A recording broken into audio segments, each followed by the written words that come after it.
Have you ever worried about slipping in the bathroom or helping a loved one get up safely? You need to know about Safety Grip. Unlike outdated smooth metal grab bars, Safety Grip has a unique textured design that gives a better grip and more control, especially for those with weak or tired hands. It looks great, feels secure, and installs just like a regular bar. Visit heartmobility.com to learn more. Welcome to the Aging Together podcast. I'm your host, Dr. Pooja A, Patel, an occupational therapist with board certification in gerontology and additional specialty certifications in dementia and fall prevention. In this podcast, I interview guests who are experts in their fields and caregivers who share their lived experiences. Let's meet today's guest.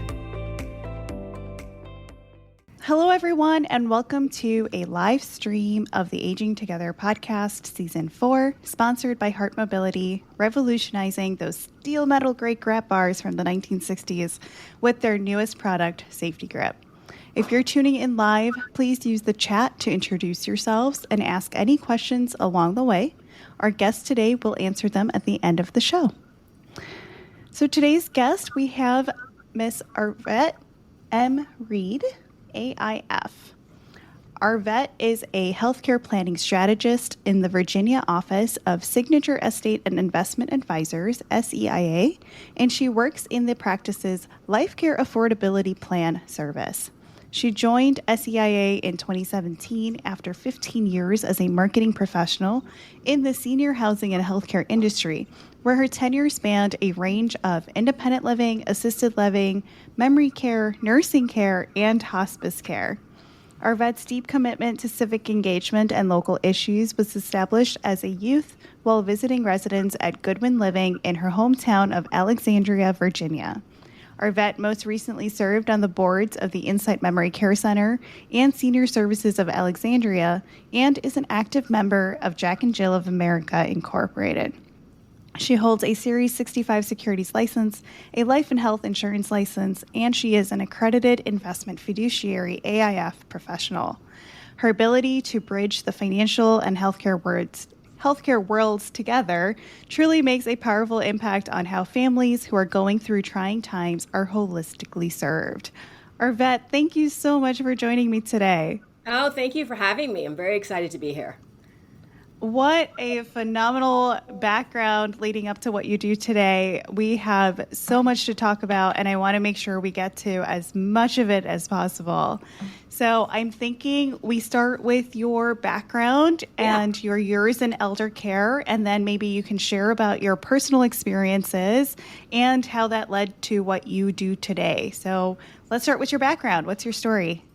Yeah, it's so funny when I tell my story. So you mentioned I'm born and raised in Alexandria, Virginia, and I actually went to the University of Virginia and majored in electrical engineering, right? And you're like, why does that matter? The reason is I spent 10 years working in software doing global marketing and management, but always in like the sales and marketing arena. So I built new services. That was my job for most of those years. And like so many during that time, you just kind of got burnt out. I was traveling a lot. I had just gotten married. We were talking about a family. And I was always comfortable with people's grandparents, my own grandparents, my friends' grandparents. I was never afraid of going to the hospital to visit people or the local retirement community. So that's when I decided to switch and work in that environment. So that's why I spent 15 years working with older adults and their families in the independent, assisted, memory care, nursing care, and hospice care. I was the one talking with families trying to figure out how to navigate the huge maze of options that people have when they're making the decision. So I did that for 15 years. And then after that, the partner that I worked for at SEIA, his name is Tom West, we knew each kind of people in common. And he was the first person that said, hey, the financial team, the financial advisors, the financial professionals, they're not really trained to help this population of people.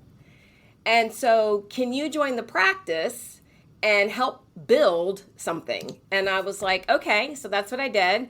And I've been doing it for 8 years. And I'm so proud of what we have put together. And that engineering brain and process is in action every day with our clients and things like that. But the other part of that from a personal standpoint is right after I started the new job, My mother was a social worker for 26 years, and my father was a middle school principal. So we didn't talk about finances. And right after I started a new job, my mom got sick. And she had a surgery that went bad, and she died 18 months later. So at that time, I knew senior housing and healthcare. I was part of this industry. I knew all the things and all the options for her at that point. But the financial side was a big blur. And here, fortunately, the university had put me in the position where I now had Tom to guide me, my dad, my brother, and my aunt, who's very close to my mom, through this financial conversation as we were going through the healthcare journey. So I tell people when I'm talking to you, I'm a financial professional. I am also a senior housing and healthcare professional. But most importantly, I'm an adult daughter who had to walk through this with my family, as well as with my father-in-law, my husband's dad. So I really do believe that this intersection of conversations between healthcare and finance is where I'm supposed to be. And I'm super excited that we've built this language that we can share. Yeah, it is so important. When I first talk to families about, what are their plans for aging? What are their plans for care, long-term care, end of life, and retirement too. And people immediately think about finances. And I really try to focus on the non-financial aspects of stuff, right? Like, no, I meant like, what are you going to do, right? Like not financially, but finances are such a big part of it, right? Because depending on your income levels, what access you have to different federal or state level resources, what access you have to family support, all of that is dependent based on what you want and need, right? And so walk me through walk us through your process, sort of how do you bridge these two sides? What is a typical day look like? Like what is it? Was the conversation. So most people, they already have a relationship with some kind of financial profession in their life. That usually starts hopefully at a younger age, where maybe you were talking to them about, do you need to save for college and sending your kids to school or putting an addition on your house or something like that. And then there's the conversation about retirement.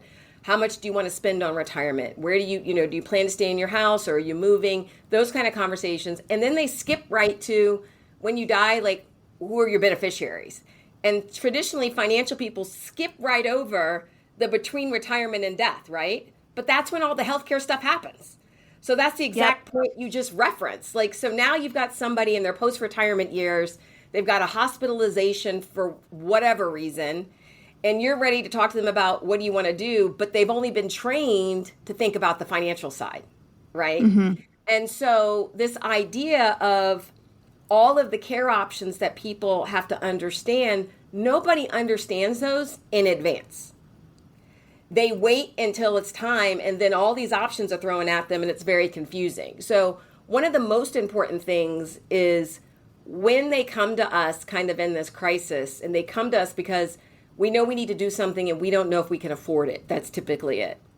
They're ready to jump right in the numbers because I'm a financial professional. But I stop them in their tracks because you are absolutely correct. The finances shouldn't be the thing that makes the decision. The what are you most hopeful for based on your current circumstance from a healthcare and housing perspective, that should drive the discussion and the decision. So when people come to us from like a financial conversation, I actually switch it to a care and housing conversation first and ask all those questions and make them think it through. And then we'll get to the finances. But it's really important to start with the other stuff first, right? And it doesn't matter how much money you have. Like I'll tell people, you can have somebody who has $200,000 in assets. You can have somebody that has $20 million in assets. They're all freaking out about the same thing. They don't know what they want. Mm-hmm. They don't know how much it's going to cost. And they don't know how their family is going to get their head around all of it. Yeah, I love that you do that. That's often my first initial step is like when people are like, they want to talk about the money. And I'm like, well, we can't talk about the money until we know what we're planning for. Right? Like if I don't know if you want to age and die in your home versus, moving or transitioning into an assisted living or a nursing facility, we can't plan financially, right? Because all of that costs very different. Yeah. And so, and it also depends on how many years you're planning for, right? Like if you're planning up to death, that's a very long-term financial planning situation versus if you're planning for, maybe the last 5 to 10 years of living in a nursing facility or an assisted living once you feel like you can no longer take care of yourself, right? Yep. So you have to think about all of that stuff. You have to think about, what is it that you truly want and how do we factor that in? I mean, I even touch on things like, are you going to be traveling a lot? Are you going to be like doing this? All of that's going to tap into what level of care you need and want in your final years, right? And so I love that you're including that in your conversations because a lot of times I meet with financial advisors and planners who tell me like, that's why they're coming to me. They're like, hey, we need to talk about this, They don't get trained on that stuff at all. They don't get trained on those, they're not comfortable with those conversations. And what's interesting is from a medical standpoint, we're comfortable, like you being me coming from senior housing and healthcare, we're comfortable with kind of those like conversations. Like, let's ask the question. Yes.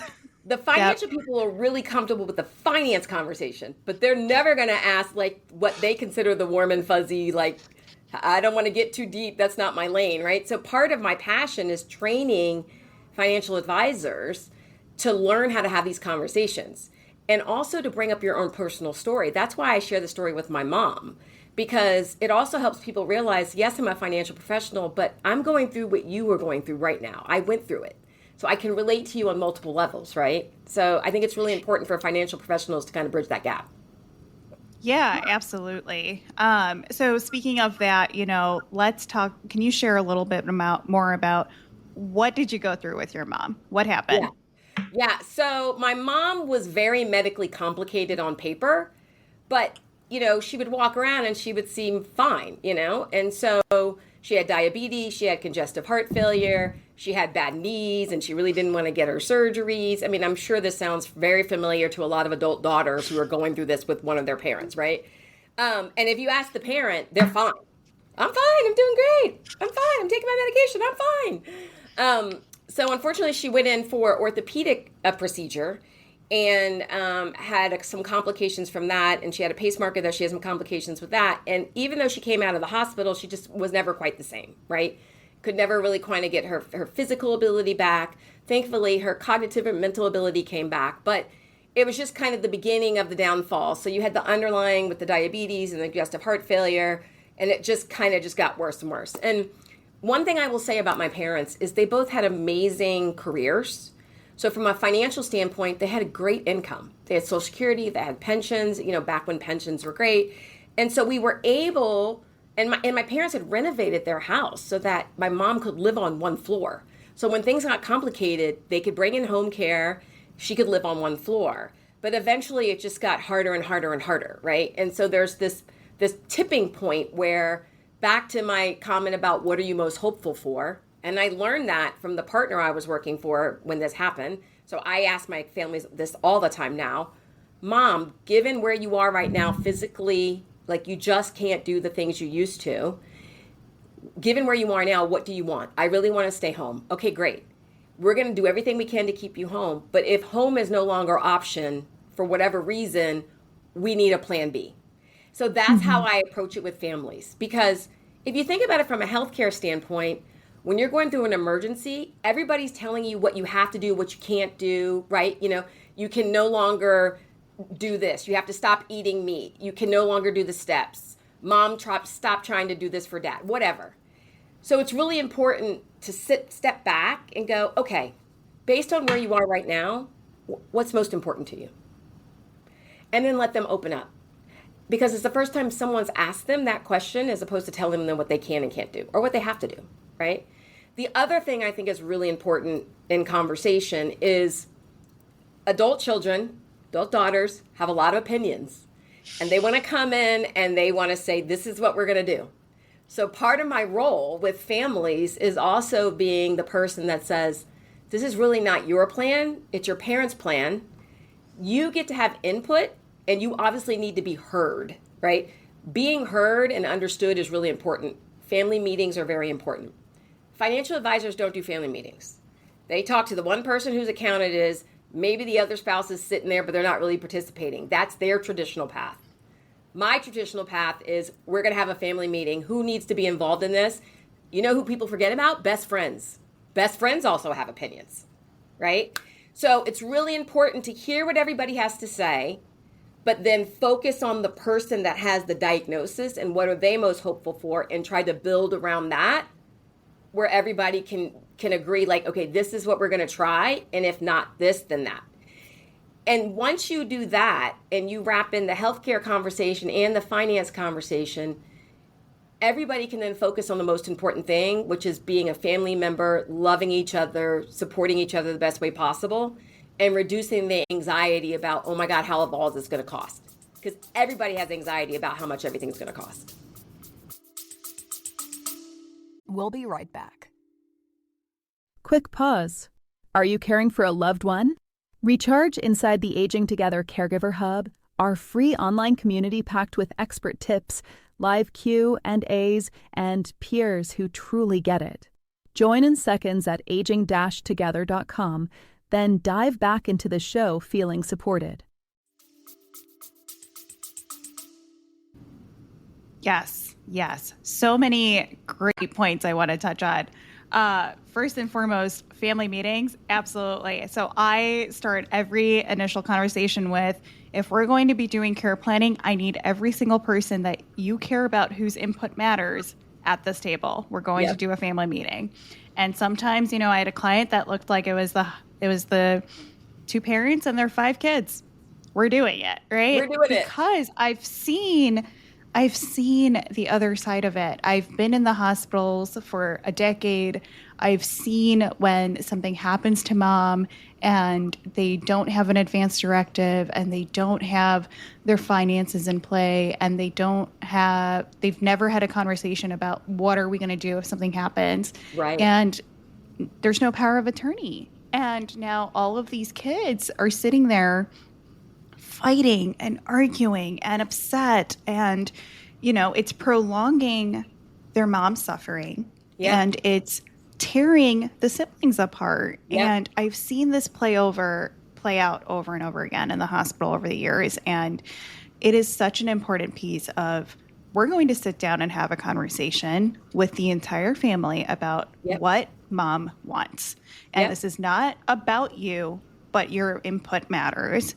But we want to make sure that there's no he said, she said happening. We want to make sure everyone's in the same room, and you guys don't have to mediate anything because I'm there to mediate for you, right? And a lot of times that external professional or provider coming in and just having that point blank conversation of like, what do you want in this situation, and being able to explain it makes a world of a difference with people, like the whole family being on the same page, right? Yeah. So absolutely. And so I love that you do family meetings, because it is so imperative that we're doing that, right? So family conversations is a big part. And I know that that's something that you really like to touch on. Yes. You mentioned something else, and now I'm trying to think about it because, I'm going to do a follow-up to what you said, though. You made a very important point. Go for it. You brought in the legal aspect of it. So one of the things I talk about a lot, and I got this from an attorney when I first started in the finance career. Like, I heard an attorney say this, and this attorney that we work with here locally in Virginia. She calls it the 3-legged stool, because when you're making decisions in these retirement years, you need to look at things from a legal perspective, a medical perspective, and a finance perspective. Like, the 3 of them need to work together. And when you have all 3, you have a stable 3-legged stool, right? So this concept of, do you have your advance directives in place? That's a planning tool. And if you have them, you might have never communicated that to your kids, right? So having it is very important. The second step is communicating it to your family, right? Same thing with finances. Families in general don't talk about money, right?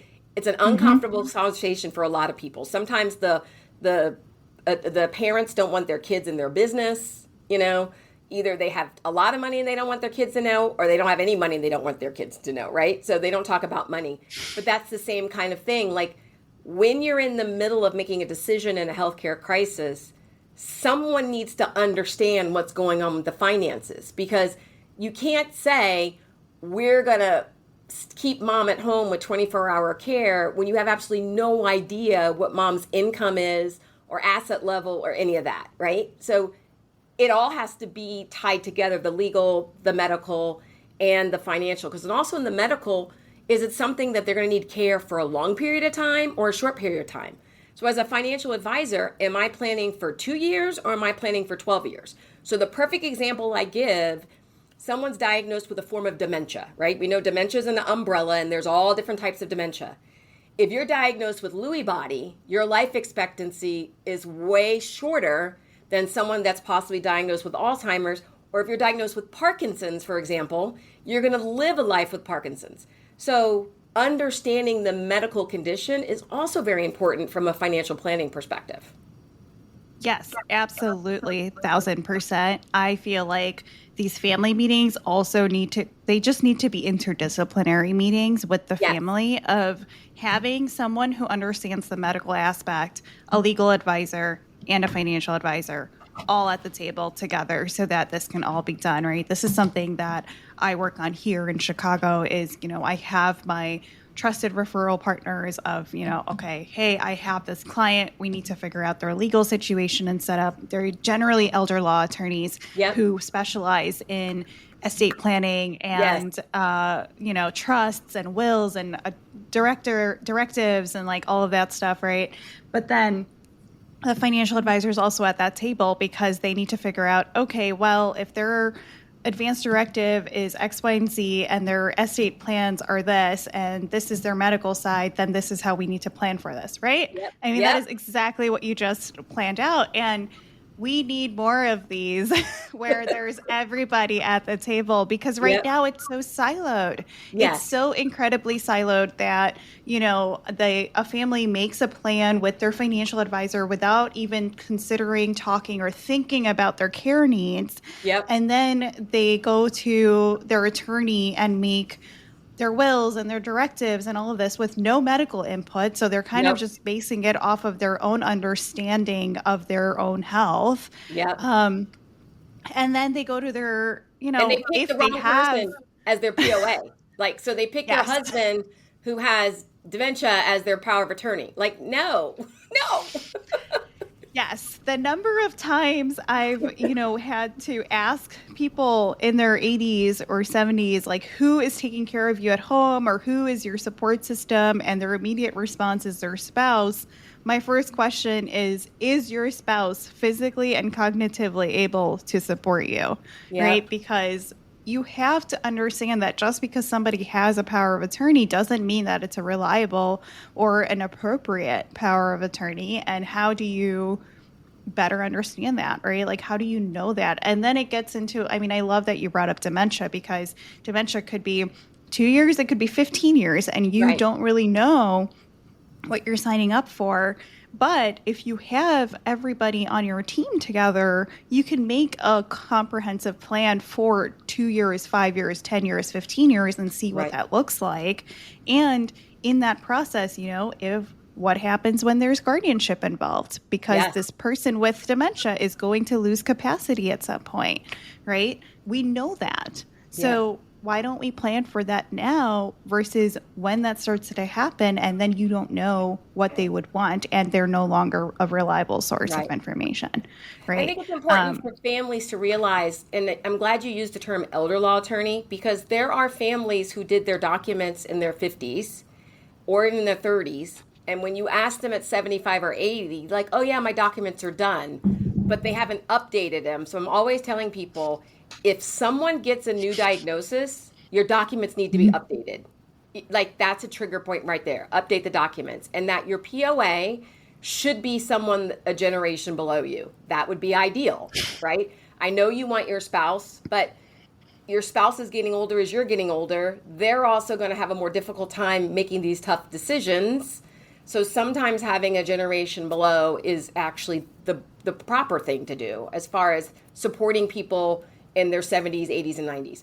And why I tell clients as well that elder law attorneys are really the place to go. Estate planning attorneys or trusted will attorneys you might have gone to in your earlier years, But in your later years, if you're redoing, elder law attorneys are the ones that really understand the nuances of the power of attorney and then medical diagnosis and what if you have to go to the court for guardianship. Like that's like their specialty. So I just wanted to go through that because some people might not be familiar with that term of elder law. But in my world, that is the team of attorneys that I work with our clients. Yes, and for those who need it, they are also the experts in Medicaid planning for long-term care, right? Yeah. So depending on your state, depending on what your eligibility requirements are or whatever, they are the experts in helping you figure that out if that is an option for you. Yeah. So yes, elder law attorneys, huge plug for them. You see them at the table, right? And yeah, so much of what we just said is like on repeat in my head because that's I feel like I'm repeating it over and over again to people, right? Yeah. When you think about supporting these family caregivers and our aging adults today, especially I know you really like to focus on the solo agers. Yes. What do you see as the single most overlooked need? Right. Oh, I love that. So let me define. Solo agers is a term that's used. So it can be someone who maybe was never married, no kids, or maybe they were married and it was the two of them, they didn't have kids and now they're a widow. Or it could also be somebody whose kids are nowhere close by. So we have a client who lives here. Her daughter lives in Europe. Her son lives in Asia. So yes, she has children, but they're nowhere nearby. So she's considered a solo ager. So when you think about solo agers in general, most of them are planners because they have this fear of who am I going to call when something happens, right? So is it their neighbor? Is it their friend? They might have like a niece or nephew that lives out of state. And so they're constantly thinking like, if I go to the hospital 911, who am I calling? So I have a passion for serving that population. And a lot of the people that I work with here do as well. Another hidden secret in the senior housing and healthcare world are called care managers. And sometimes they're called aging life care professionals. They are extremely helpful in so many cases, but especially in the solo ager case. So I call them the consultants of the industry. I also call them the adopt the daughters.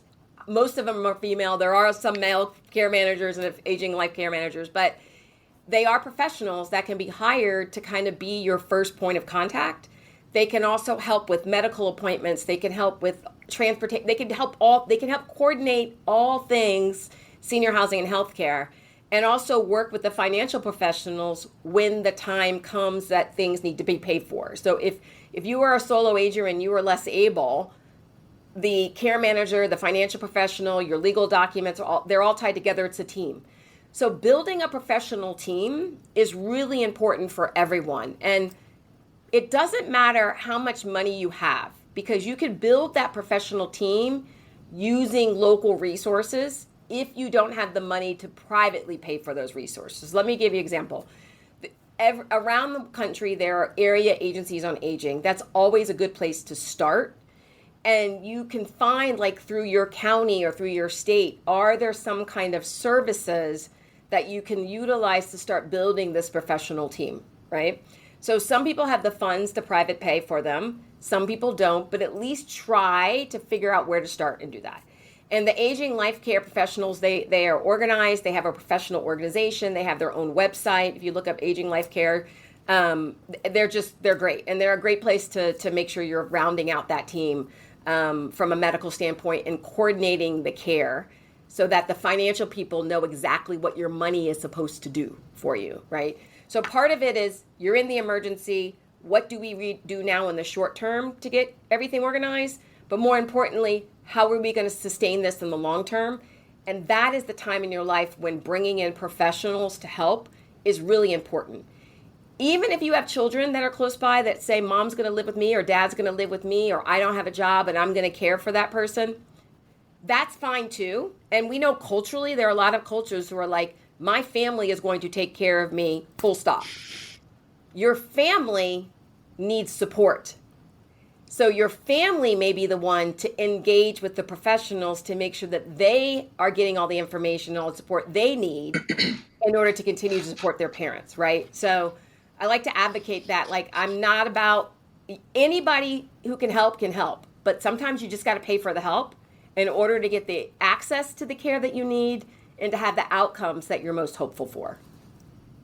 Yes. Again, so many great points.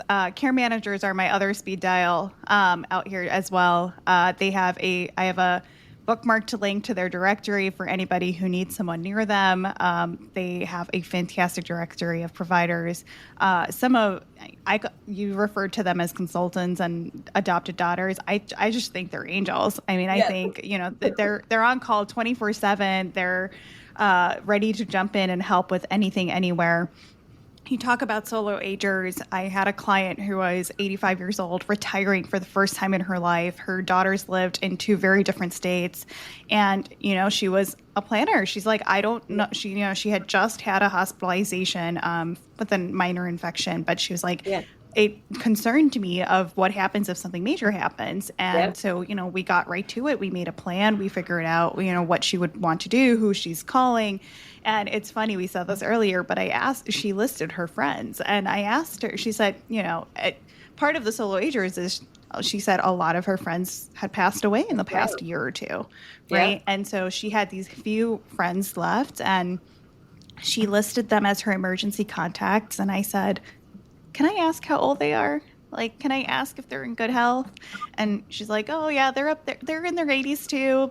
This one's almost 90. And I said, that might not be your best emergency contact. Like, can we, I know you might not have somebody locally, but, let's include your daughter's numbers. Let's include, whoever else. And then I referred her to a care manager. I said, if your daughters can't get here in time, a local care manager can, and they can be the boots on the ground to liaise and inform your daughters on what's going on. They can talk to your doctors. They can talk to your financial advisor. They can talk to your attorney. They can talk, they would be the one who then can manage all of that versus you having to try and manage it, especially if you can't, right. In a situation. And so and I think with great plug. What I was going to say was that there are adult children who adamantly want their parents to move closer to them because they're concerned about them being by themselves. And that's a perfect example where when you can engage a care manager, the anxiety for the adult children that live far away can come down, because then they know there's somebody close by. So I have a client who lives here. The daughter lives in Colorado, and the daughter was adamant. And this woman's husband had Parkinson's. The daughter was adamant that the two of them move to Colorado.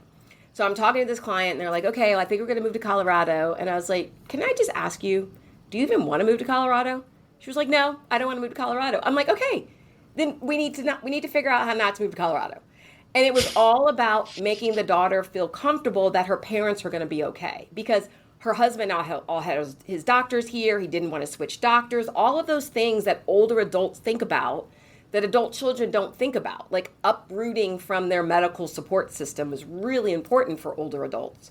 So getting a care manager involved and talking about them moving out of their house and moving to a continuing care retirement community, that was enough for the daughter to go, okay, now I feel comfortable that you guys can stay in Virginia and not move, right? So sometimes it's just a matter of educating the adult children about what options are out there to keep their parents safe.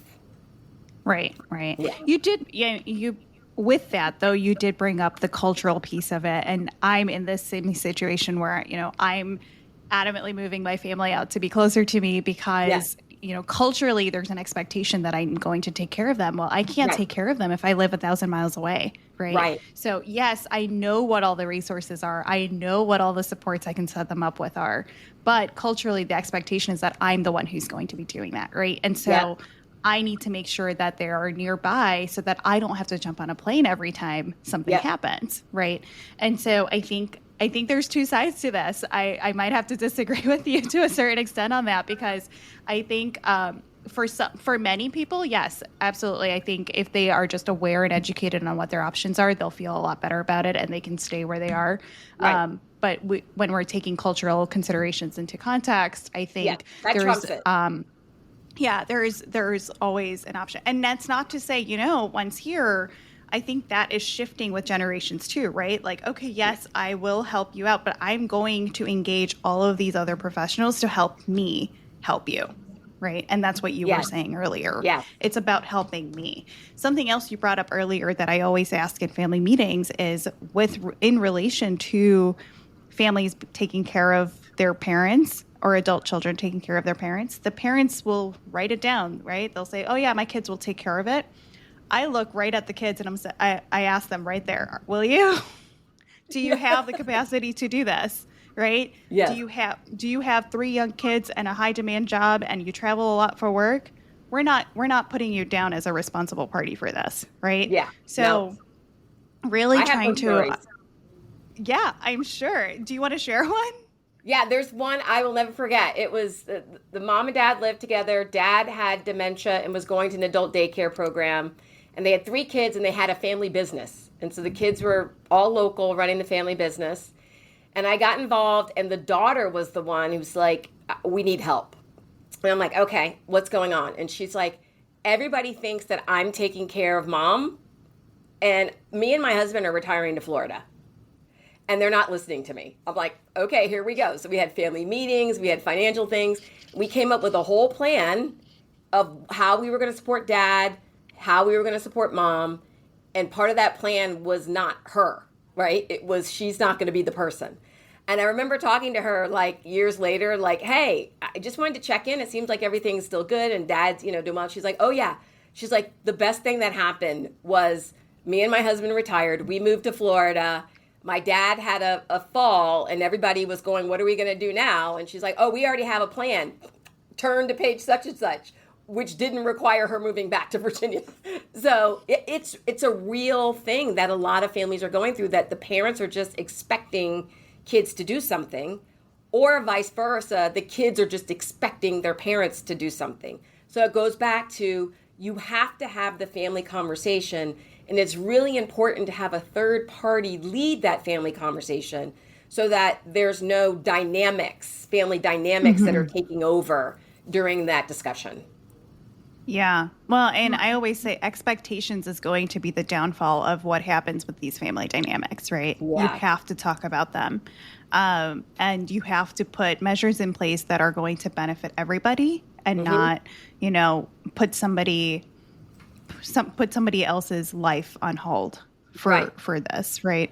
So really trying to write it down, have a plan. It's so important. One of the things I would say too, I'm sorry I'm jumping in, but I'm thinking about what popped in my head just then was this concept of moving to retirement communities, right? That is another thing that I am constantly in conversations with families about. And think about it. Generations ago, people didn't move so far away from home. So there were people close by to kind of help. Now families are spread out, couples are aging where they are, and some of them are choosing to move into the retirement communities, continuing care retirement communities, or life plan communities is what they're called. And they are the ones that typically have the financial structure of an entrance fee and then the monthly fee, right? And so I have clients who will say, I want to do this because then my kids don't have to worry about me and I have access to care whenever I need it. To me, that's the number one thing. Access to care as you get older. You have everything in that system. But the children, or sometimes financial advisors who don't really understand the benefit, the care access benefit of moving to a place like that, are saying that's a bad financial decision because you're not owning and all of these things. So I really am an advocate for, you have to understand what the best options are given your specific circumstance. And let's build out the different scenarios. So if a scenario is stay home, if a scenario is move closer to your kid, a scenario is move to one of these retirement communities where your neighbor went to, let's map out all those scenarios from a cost perspective with some care needs assumptions in there. So that's where like a care manager can do an assessment, or I can read through physician notes or whatever and get an idea. And we come up with these different scenarios, and then you map the finances to each of those scenarios.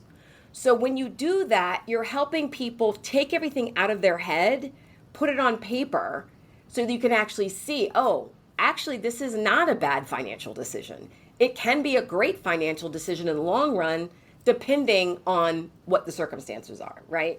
So I always like to bring up this life plan because I had adult daughter, a soccer mom with me, whose years ago parents wanted to move into a local continuing care retirement community. And her sister were 100% against it. Like, we're here, we're local, we'll take care of them. I'm like, but your parents really want to do this, right? She's like, yes. And the grandparents would come to the soccer games and they're like, we're moving. I'm like, okay. Years later, I bumped into the daughter at a store. Like, my kid had stopped playing soccer. I haven't seen this lady in forever. So she came up to me and she's like, I just want to thank you. I'm like, why? She's like, my father, they lived there for years. My father got sick. He ended up nursing care. He had all the care he needed. My mom had all the support from her friends there. It was the best decision they ever made. But at the time, she was adamant against it. So I was really thankful that I bumped into her and she was able to share that story. So I like sharing that story. Like, sometimes that is the right move. It just depends. It is. I am all for CCRCs. I think when they're well done, yes, like they have the right care options and supports and services, they are a wonderful option for most people.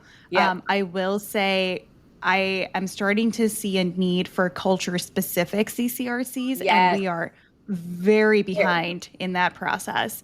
Yes. People are they're starting to develop and they're starting to come up, but unfortunately, they've been a huge disappointment from what I've seen as far as how unwell they are from a development standpoint, from resources to services to support to care options. So this is my plug for developers who are developing CCRCs to really build good CCRC options for everybody and specific subset of communities, because it's already a crisis and it's only going to get worse. Yeah, because people want to be with people like them. Like, traditionally, people who were in the military or State Department, people who traveled a lot, like, they were the ones that we can be everywhere, anywhere, and it doesn't matter. But in general, people like to be with the people they want to be with, whatever that is, whatever that affinity group is, right? And so you're right. I think CCRCs are trying to be more cognizant of it, but trying to figure out how that model works in all cases has been complicated. I will tell you, here locally, we had a woman, an African-American woman, who was in a sorority, and so it was her thing. Like, she would have her sorority meetings at the CCRC, because she wanted more people of color to come in and see, like, you can live here too. And I have some Southern Asian clients that did the same thing at a new CCRC that's building, and I was speaking, and he came up to me. He goes, "Oh, we've got like 6 or 7 couples, and we're all going to move in together, right?" And I was like, perfect. That's how you get around something not being built ready, but kind of create your own little network of people and say, hey, let's think about doing this together as a friend group, right? Right. I mean, it's similar to how older solo agers who are friends are choosing to now move in together, right? Yeah. And live together. Or live in apartment buildings where they're all like the same age. Yeah. Exactly. And it's the concept of creating or living in a community that feels like your own. Yes. Right. You share traditions, you share food, you share festivals and holidays. You want to be around people who celebrate and more in the same things that you do. And so that aspect of community is so important. Yeah. I feel like when we've talked about all of this from like kind of initial phase to kind of end phase, many of our audience members, many of my clients, oftentimes when they're coming in, and probably for you too, they feel stuck at the I don't know where to start stage. Yeah. They feel overwhelmed with all the different options, all the different paperwork, all the different care options. What is the first step that you typically recommend that they can take today, tomorrow morning, tonight? What is that first step? The first step, to me, the most important thing is educating yourself. So there are so many online webinars. There's local area agency on aging might have a speaker. I'm also big on disease specific. Like, if you have a specific type of dementia, or if you have a specific heart condition or a specific type of cancer, like, it's really important to try to find that disease specific group that can talk the language and talk real world for you. So a lot of people are afraid to kind of jump up and talk to professionals because they don't know what questions to ask. They don't know where to start. So if you take the time to just go online and watch some webinars and start educating yourself, you'll see that you're not alone. There's a lot of people who are going through exactly what you're going through. There's a lot of resources to give you the education. And then more importantly, there's ways to connect with professionals that you're going to be able to talk with who understand what you're going through. I tell people all the time, like, families may be going through this maybe going through this for the first time, but the professionals that are supporting you have been going through this many times with many families, right? Mm-hmm. So it's okay to approach somebody and say, I'm not sure exactly what I'm supposed to ask. That professional will help unwind the conversation and whatever you're locked up in, and they'll be able to help guide you. So using webinars, using support groups, using local organizations, I think are a very good first step, not just for the person with a diagnosis, not for their spouse, but also for their adult children. Yeah, absolutely. Education is key. Awareness is key. That's what we're trying to do with this show. Right here, It's the more you know, the better you are. The better you stand when it comes to addressing any of this stuff. Yeah. We love a good practical tool or a tip. Do you have a very specific resource or a tip or a mindset shift that you wish every family or caregiver or aging service professional knew about? Yeah. Okay. So I've already talked to care managers, which is one of my first ones. When I think about educating, I'm going to give it a plug for a gentleman here in Northern Virginia. His name is Steve Gurney, and he's been around for a long time, and he created Guide to Retirement Living, which is now called the Pro Aging Sourcebook. And he has spent his life trying to pull together information in one spot. So you can go to his website, Pro Aging, and he's got a website, lots of webinars, but he also has a hard copy book for a lot of the East Coast people. I think he's working on going west. But I've had people who live in California call me out of the blue because they stumbled upon a Steve Gurney webinar and heard about and wanted to call and ask me questions. So I would say that's one of the things that people outside of the DMV, Maryland, Virginia, DC, and maybe up to Pennsylvania, nobody outside of this area really knows that he exists unless you stumble upon it. So the Pro Aging Sourcebook, their webinars, really, really good. That's kind of a hidden secret for anybody and everybody. Yeah, that's great. I'm going to have to check that out too. It's awesome. A lot of disease-specific stuff. He does a lot of not just for people who have an illness, but just how do you age well? So even if you're in your 60s and you're just I want to know how to age well, he's got all kinds of stuff on that as well. That's a secret. Yeah, that's awesome. That's awesome. So this last question is more of, relative to our current climate and environment around elder care. And so if you, based on everything you've seen and the work that you do, if you could wave a magic policy wand when it comes to family caregivers or aging or elder care, what systemic change would most improve the quality of life for these aging adults and their families and those who care for them? Wow. Yeah. Now, I'll say, growing up here in the Washington, D.C. area, my whole life, I have been around and watched policies come and go and policies come and go. So for me, my passion, my two passions in the senior housing and healthcare space are hospice and dementia. And this answer is informed by that, because the one thing I would tell you about hospice services is they are covered by Medicare, Medicaid, and insurance. So when people are at end of life, so hospice is someone who has been diagnosed with something, meaning they possibly have 6 months or less to live, and families are wondering, how are we going to get those services? Those services are typically covered, right? And so when I worked in hospice, I felt like I could educate and provide, and we could take care of anybody and everybody. Now take that over to the dementia space. That is not the case, right? So unfortunately, a lot of services that people need who have been diagnosed with some kind of dementia, let's just say Alzheimer's, for example, a lot of the resources that they would benefit from are all private pay. And when you think about Medicaid, so Medicaid is a federal benefit that provides financial assistance, but it's run by the state. So people get confused. Medicare is a federal benefit that you either qualify for or you don't.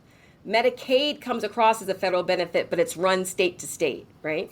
And so Medicaid, in theory, covers some home care, also will cover some long-term care services, mostly nursing homes for the most part. But if you're someone with dementia who is wandering out of your house and you need a secure unit to make sure you're safe and you don't end up on the news, your family wants to make sure you end up in the news, most likely that has to come out of pocket private pay. So that is my number one, if I could wave a wand, is that there was some kind of way to do a better job with Medicare, Medicaid, private insurance to make sure that families who are supporting loved ones through the dementia journey aren't left with everything out of pocket. Yeah, that's such a big point you made. The reason why, I just want to dive into this for a second, the reason why a lot of the services for dementia are not covered under services similar to like hospice care is because most dementias don't have a predictable prognosis. So, hospice requires a determinate 6-month prognosis.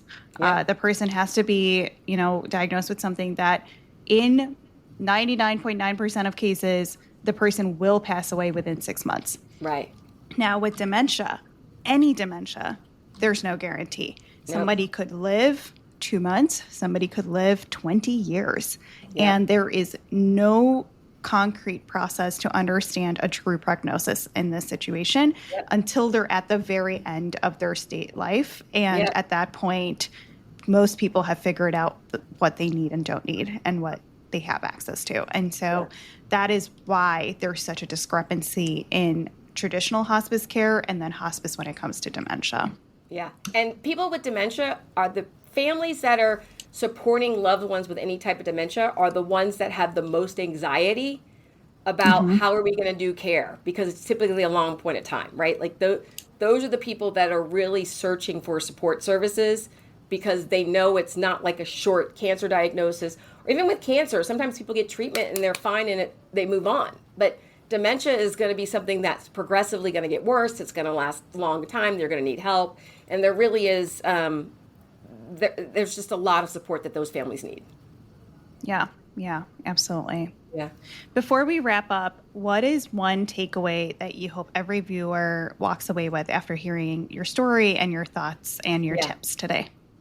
The number one is family conversation, and don't be afraid to talk healthcare and finances. You cannot put your head in the ground and pretend like all of this is going to be okay. That's not how it works. And to your point, if you plan ahead, then your family doesn't have to worry, wonder, or disagree when something happens. What you don't want is the example that you gave of the emergency room when everyone's trying to figure it out. So planning ahead is what's best for everybody, and opening up about conversations and money and healthcare and what your wishes are is actually the way that you're going to do best by your family in the long run. And if you're a solo ager, it's the way you're going to do best by yourself, is planning so that if something happens, you know who your support system's going to be. Yes, absolutely. 100% agree with you. Arvette, thank you again for being here with me today. The hour went by so fast. We could probably keep talking for another hour. But thank you for the work that you do, and thank you for coming on the show. Thank you so much for having me. This has been great.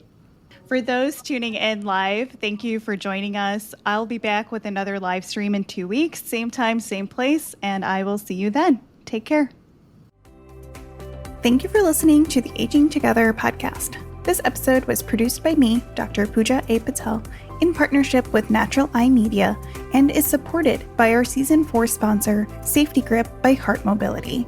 To learn more about them, check out our Sponsor Spotlight episode.